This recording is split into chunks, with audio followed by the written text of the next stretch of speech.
नमस्कार साथियों, स्वागत है आप सभी का ग्वालवंशी जीएस सेंटर में। आज हम पढ़ने वाले हैं नवंबर महीने के करंट अफेयर्स के क्वेश्चन के साथ जीके वाला पोर्शन। तो चलिए चलते हैं हम लोग आज के पहले क्वेश्चन की ओर। साथियों, 2021 में प्रधानमंत्री मोदी जी ने घोषणा कर दिया है कि मुफ्त राशन जो योजना है वो मुफ्त राशन योजना अब बंद होने वाली है। आइए हम लोग इसको थोड़ा समझते हैं। आप देखेंगे साथ इस प्रकार से भारत का मानचित्र है, मध्य प्रदेश, यहाँ पर दिल्ली। अब यहाँ पर बात आई है राशन की, तो हुआ क्या है फिर समझ लेते हैं इसका आंसर। भारत देश में मार्च 2020 में जब कोविड आया हुआ था, भारत देश में लॉकडाउन लगा हुआ था, तो जनता को राहत सामग्री पहुंचाने के लिए फ्री में निःशुल्क 80 करोड़ लोगों को उन्होंने फ्री में राशन बांटा। इसको तो पहले तो सबको बांटा हुआ था, लेकिन अभी 2021 में अभी तक भी 80 करोड़ लोगों को राशन बांटा जा रहा है। तो अब क्या हुआ है, जब लॉकडाउन खुल गया है और अर्थव्यवस्था लगभग पटरी पे आ रही है, तो इसके लिए क्या हुआ है, इन्होंने नवंबर 2021 में घोषणा कर दिया है कि 2 साल से चली आ रही है फ्री में राशन योजना जो चल रही थी काम, उसको बंद कर दिया जाएगा। तो 80 करोड़ लोगों को जो मुफ्त में राशन मिल रहा था उसको बंद कर दिया जाएगा, ये घोषणा हो गई है।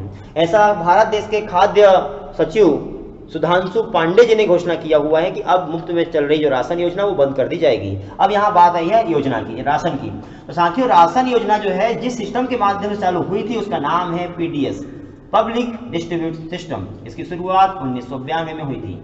अच्छा, जिसके माध्यम से 1 रुपये किलो चावल, 2 रुपये किलो शक्कर और 1 रुपये किलो गेहूं इस प्रकार जो मिलता है वो वाला। अच्छा, उसके बाद में 2021 में क्या अपडेट इसका, तो अब जो पीडीएस सिस्टम है, इसका जो राशन कार्ड दुकान है, दुकान का अपडेट ये है कि प्रधानमंत्री मोदी ने घोषणा किया है कि इसका भगवाकरण कर दिया जाएगा।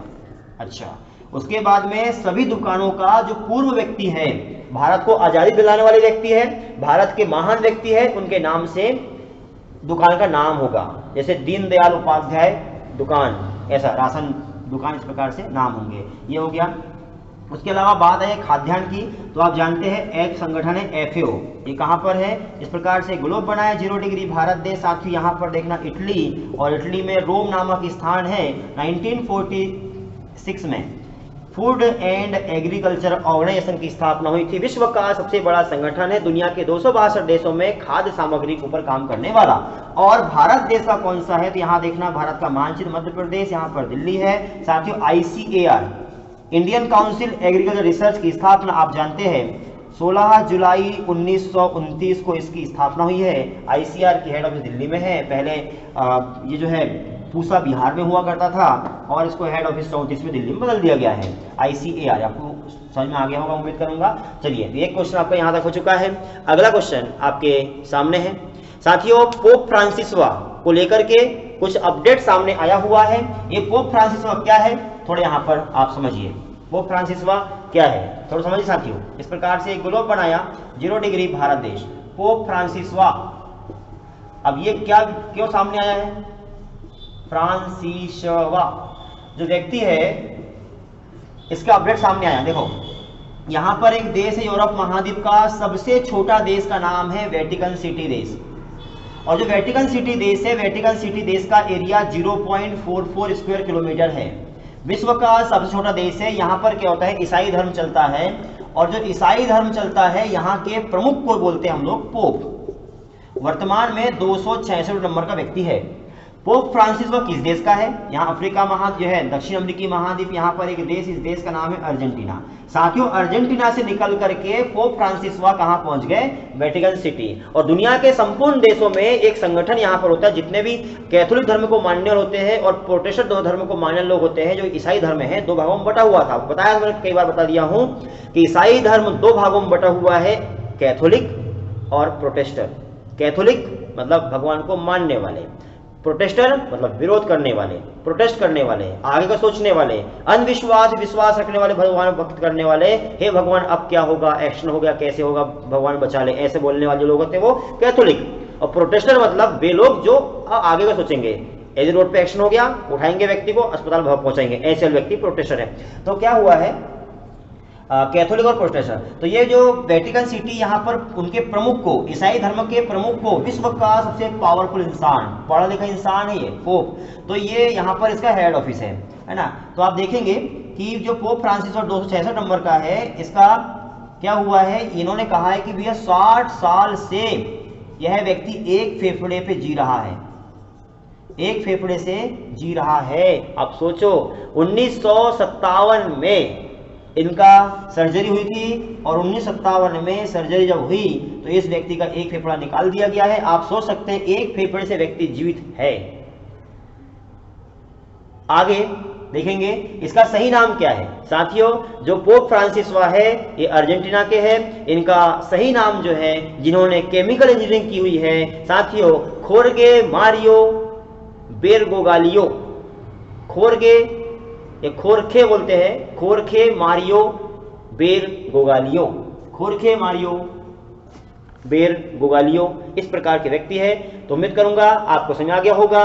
और दूसरा क्वेश्चन यहां से बनता है कि वेटिकन सिटी में जहां पर ये महल में रहते हैं उस महल का नाम क्या है। साथियों, उस महल का नाम होता है आर्च बिशप। आर्च बिशप क्या है तो आप समझ लेना, जो आर्च बिशप, ये जो आर्च बिशप है वेटिकन सिटी में ईसाई धर्म का जो महल होता है जहां पर उनके प्रमुख होते हैं, पोप बोलते हैं 266 नंबर के वर्तमान में है और आजीवन मरते तक ये पोप बने रहते हैं। ये भी आपको ध्यान रखना होगा। उम्मीद करूंगा ये भी आपको यहां तक का समझ में आ चुका होगा। साथियों, अगला क्वेश्चन है, चाइना ने परमाणु हथियार बनाकर के रसिया और चाइना देश जो है अमेरिका देश के बराबर करने का लक्ष्य हासिल करने का सोचा हुआ है। तो चाइना में परमाणु हथियार को लेकर के क्या विशेषता है आप देखिए।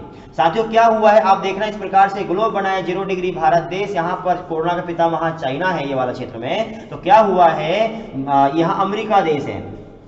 तो अमेरिका देश में जो संगठन है FBI वो संगठन है, वो उन्होंने जो खुफिया एजेंसी उसने पता लगाया कि जो चाइना देश है, चाइना देश अपनी सामरिक नीति का विस्तार कर रहा है। आप फिर से देखेंगे इस प्रकार भारत का मानचित्र, मध्य प्रदेश यहाँ चाइना है, इस क्षेत्र में यहाँ पर दक्षिण चीन सागर है, यहाँ पकड़ बना रहा है, यहाँ आसपास के देशों को कब्जे में कर रहा है। चाइना देश जो है उसने हांगकांग के ऊपर कब्जा कर लिया है और विश्व विभिन्न देशों के ऊपर अटैक करने की फिराक में है। तो अंतरराष्ट्रीय स्तर पर इसने क्या किया है, बहुत सारे हथियार बना लिए हैं। साथियों, बात यहां पर आई है परमाणु हथियार की। तो कौन से देश के पास कितने कितने परमाणु हथियार है आप यहां पर देख लेंगे। साथियों, रसिया देश में सबसे ज्यादा हथियार है, 6255 हथियार सबसे ज्यादा जो है वो रसिया देश में है। सेकेंड नंबर पर अमेरिका देश में है। साथियों, अमेरिका देश में 5550 हथियार आपको देखने को मिलेंगे। और उसके बाद में इंडिया की यदि मैं बात करूं, चाइना का कितना है, तो चाइना देश के पास में साथियों इसने कहा है, मतलब हर साल बना रहा है वो परमाणु हथियार, तो 2030 तक इसके पास 1000 हथियार हो जाएंगे, परमाणु बम हो जाएंगे। आप सोचो, रसिया के पास इतना, अमेरिका के पास इतना, चाइना के पास जो है 2030 तक 1000 रहेंगे। अभी जो है इसके पास 300 है और इंडिया के पास वर्तमान में 156 परमाणु बम है। मतलब अभी इनसे भारत देश कम है, लेकिन भारत देश लगातार अपना सामरिक नीति विस्तार कर रहा है। भारत देश अपने आप को इस्टेब्लिश कर रहा है और लगातार भारत देश जवाब दे सक रहा है। भारत देश के पास भी बहुत सारी जानकारी देखने को मिलेगी। साथियों, क्या होता है, जो न्यूक्लियर ट्राइड बोलते हैं। न्यूक्लियर ट्राइड क्या है, न्यूक्लियर ट्राइड जोन मतलब होता है कि ऐसे देशों का समूह जिनके पास ज्यादा है। न्यूक्लियर ट्राइड जोन, जो न्यूक्लियर ट्राइड जोन है ये नाम आ जाएगा। न्यूक्लियर ट्राइड जोन क्या है, तो न्यूक्लियर ट्राइड जोन का मतलब होता है विश्व के वे देश जिनके पास में ज्यादा हथियार रखे हुए हैं। इन देशों के समूह को न्यूक्लियर ट्राइड देश के नाम से जानते हैं। चाइना ने दक्षिण चीन सागर के ऊपर कब्जा करने के लिए, अधिकार करने के लिए काम शुरू कर दिया है, इसीलिए अमेरिका देश उसको पीछे करेगा। इसके लिए अमेरिका देश प्लानिंग कर रहा है। उम्मीद करूंगा आपको समझ में आ चुका होगा। साथियों, अगला क्वेश्चन आपके सामने है और वो क्वेश्चन है, भारत देश के और एशिया के सबसे अमीर व्यक्ति मुकेश अंबानी ने ब्रिटेन में जो है घर ले लिया है। वो क्या विशेषता है आप देखिए। मुकेश अंबानी का ब्रिटेन से क्या संबंध हो रहा है आप यहां पर समझेंगे। साथियों देखिए, यह है भारत का मानचित्र, मध्य प्रदेश, भारत देश। अब देखेंगे साथ इस प्रकार से ग्लोब बनाए 0 डिग्री भारत देश, यहाँ पर मुंबई है और मुंबई में 27 मंजिला बंगला एंटीलिया के नाम, जो एंटीलिया है, एंटीलिया, ये 27 मंजिला बंगला मुंबई में मुकेश अंबानी का है और विश्व का सबसे अमीर व्यक्ति में लिस्ट में शामिल होने वाला व्यक्ति है मुकेश अंबानी। भारत का महंगा सबसे अमीर व्यक्ति मुकेश अंबानी। इन्होंने अमेरिका देश में यहाँ देखना ये ब्रिटेन देश है, ब्रिटेन में मकान ले लिया है। अब क्या कौन सा मकान लिया है, तो हुआ क्या है साथियों, ब्रिटेन के बर्किंघम शायर, जो बर्किंघम शहर है, बर्किंघम शहर में अमेरिका देश, जो ब्रिटेन देश है, ब्रिटेन देश में बर्किंघम शहर में उन्होंने 300 एकड़ क्षेत्र में फैला हुआ, सोच सकते हैं आप, 300 एकड़ में फैला मेंशन स्टोन पार्क में बना हुआ बंगला खरीद लिया है। मेंशन स्टोन पार्क, क्वेश्चन बनेगा मेंशन स्टोन पार्क कहाँ है, ब्रिटेन में है। मेंशन स्टोन जो पार्क है उसमें कौन सा बिल्डिंग है, तो बर्किंघम शायर में 300 एकड़ जमीन जो है क्षेत्र है वहां पर मकान बना हुआ है। उसको अमेरिका जो है ब्रिटेन देश में मुकेश अंबानी ने खरीद लिया है। कितने में खरीदा है साथियों, 592 करोड़ रुपए में खरीद लिया है, लगभग 600 करोड़ रुपए में खरीद लिया है, जिसमें 49 बेडरूम है। आपको इसमें क्या क्या मिलेगा, तो 49 बेडरूम है, एक अस्पताल है, एक इसमें मंदिर है, और इसका निर्माण करवाया था ब्रिटेन के राजा जॉर्ज थर्ड ने। जॉर्ज थर्ड था, जॉर्ज तृतीय था, जॉर्ज तृतीय ने इसका निर्माण करवाया था। तो उम्मीद करूंगा ये भी आपको समझ में आ चुका होगा। अगले टॉपिक तक के लिए आप सभी का धन्यवाद।